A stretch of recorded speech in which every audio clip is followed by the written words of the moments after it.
We also had Peter King on yesterday.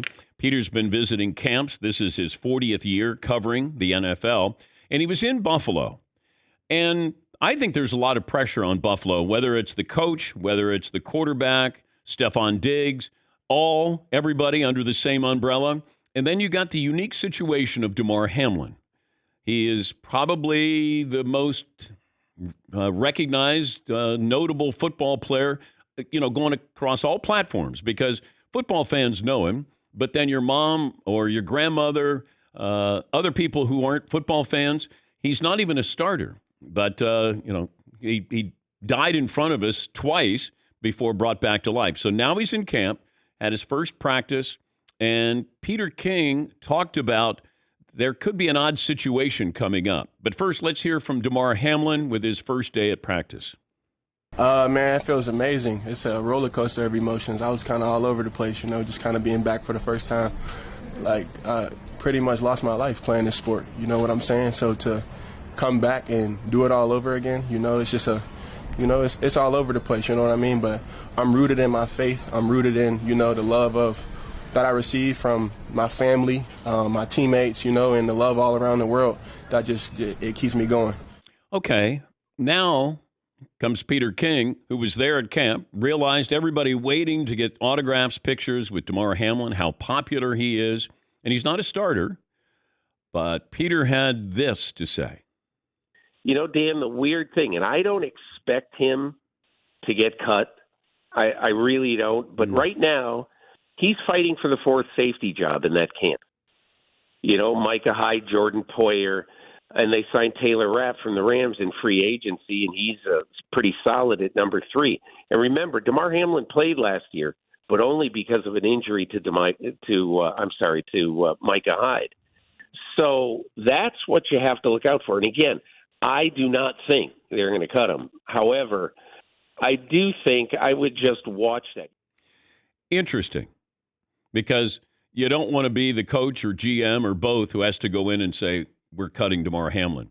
Now, doesn't mean he should make the roster because of that, but it's going to be tough to cut him. And if you're going to keep 4 safeties and he's your 4th safety, then maybe. Also, I was wondering about his medical benefits. I don't think he's played long enough where he can get medical benefits if they do cut him and he doesn't get to play or doesn't get picked up by another team. He probably has to have 4 years, and I don't think he has that. But that was another thing I thought of.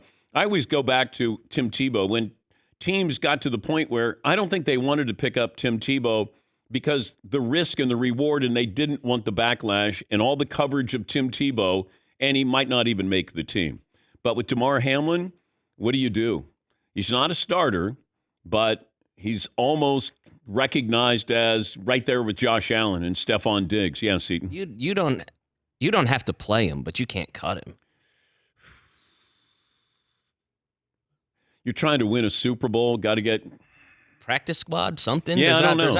There's not room for one guy that you just hold up. They just spent the whole year being like Damar Strong, pray for 3, waving flags with his number on it, and then the very next season after he died on the field, they're going to say, "Sorry, you're not good enough. You're cut." I know. That is you can't do that. They might do that.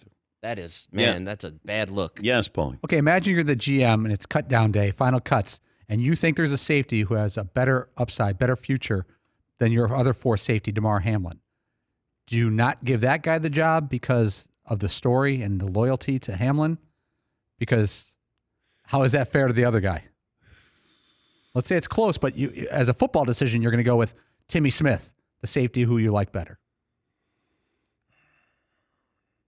I think if he was a starter, then he would have more of an impact on the team from the standpoint of, I need to have him out there because he's a starter. He's a backup. Don't even know if he's going to play. Do I want to have somebody else maybe at another position that I can keep, and maybe I don't need to keep Damar Hamlin?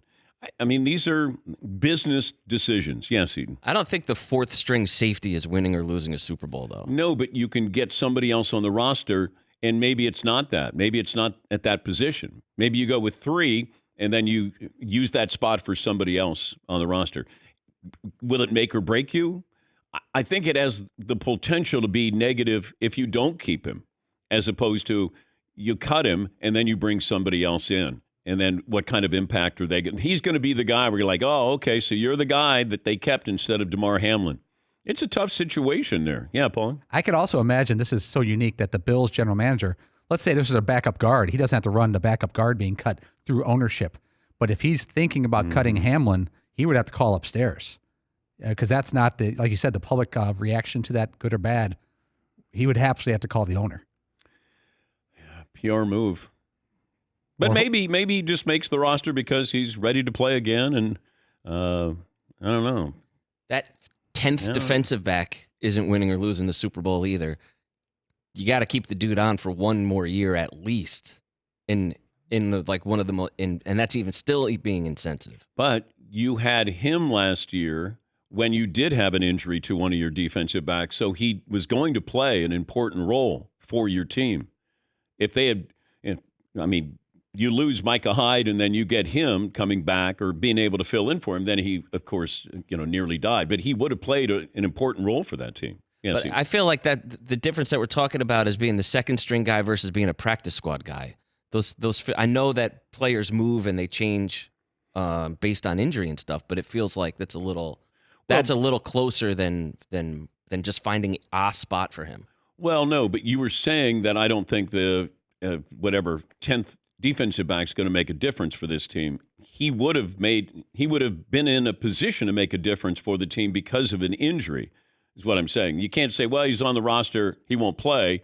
They probably didn't think they were going to use him. Then they did. So he could have played a really important role one way or another, during late in the season and in the postseason. Yeah, Pauline. I got a couple things here. Damar Hamlin, his rookie year 2021, he played in 14 games, but he didn't start. Because of injury last year, he started 13 games. He got pretty good grades as a tackler. He had 91 tackles on the season, did not have any interceptions, but he graded out nicely. I'm looking at a couple PFF articles.